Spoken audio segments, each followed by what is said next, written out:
The Bucs do their best Browns impression, but nobody Browns is better than the Browns. Welcome back to the Play Reaction. I'm Corey Draper, and this is the place to catch up on the Tampa Bay Buccaneers and interact with other Bucs fans just like you. So make sure you subscribe if you haven't already, and continue the conversation in the comments below. Also, if you like these videos, share them with your friends. It doesn't matter if they're a hardcore fan or a casual fan. There's room on this ship for everyone. So how about we talk about this win, shall we? The game started off fairly well in spite of an early safety given up by the offense. The defense suddenly looked like they've turned a corner under interim defensive coordinator Mark Duffner.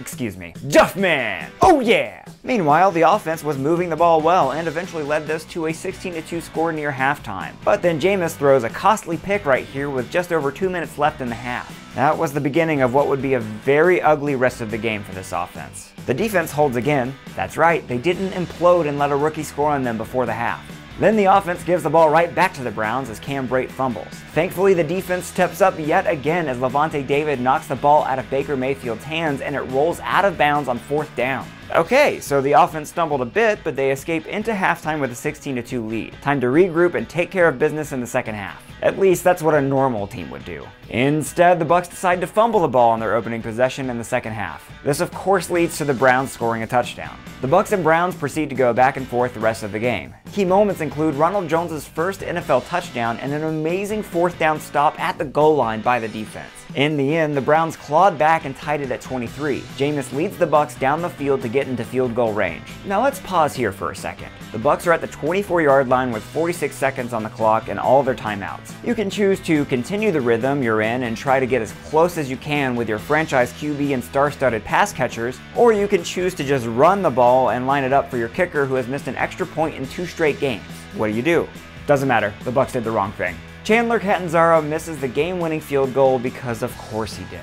After that, it was a competition over who could Browns the most. Cleveland couldn't move the ball on offense and Jameis just threw a really bad interception.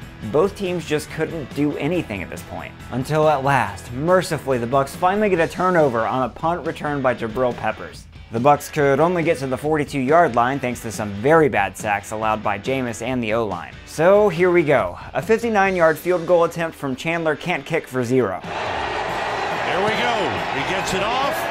Can it hook in? It's good! It's good! Yeah, sure, okay. The Bucs somehow, in spite of their best efforts, squeak by with a win. So, aside from the victory, let's talk about what was awesome in this game.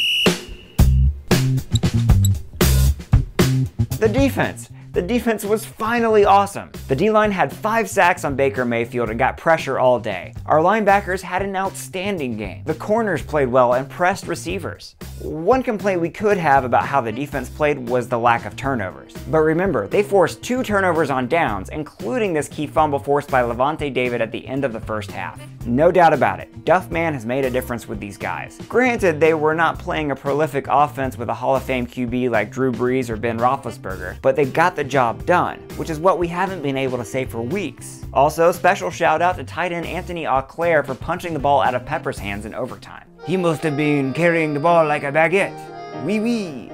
You know, because he's French, Canadian. Okay. Now here's what was not so awesome about this game.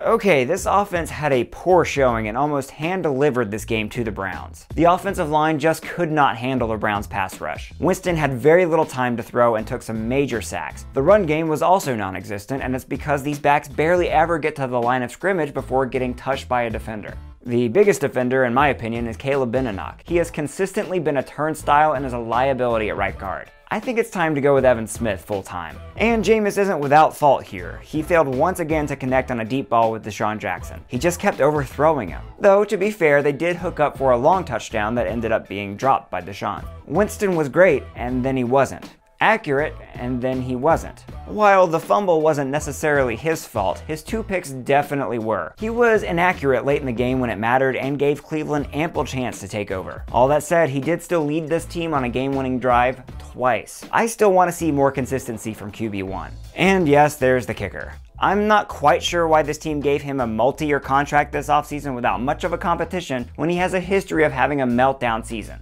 Especially after all we've been through with kickers. Here we go again. But here we are at 3-3. Let's see what's next.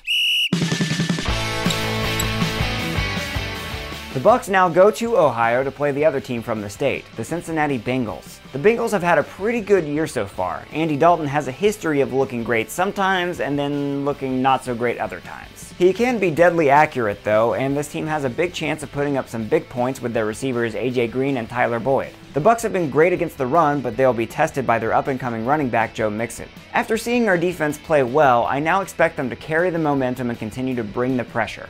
If they make Dalton uncomfortable, it should be a long day for Cincinnati. One thing that I'm nervous about is the injury to Quan Alexander. The run defense might take a big hit, as well as the pass D over the middle. Okay, Bucs fans, it's your turn. What was awesome and not so awesome about this game? Do you think this defense has finally turned a corner? And what about the offense? Are they now the Achilles heel of the team? Remember to subscribe, follow me on social media, and share this video with your friends. Now let's go beat the Bengals. Go Bucs!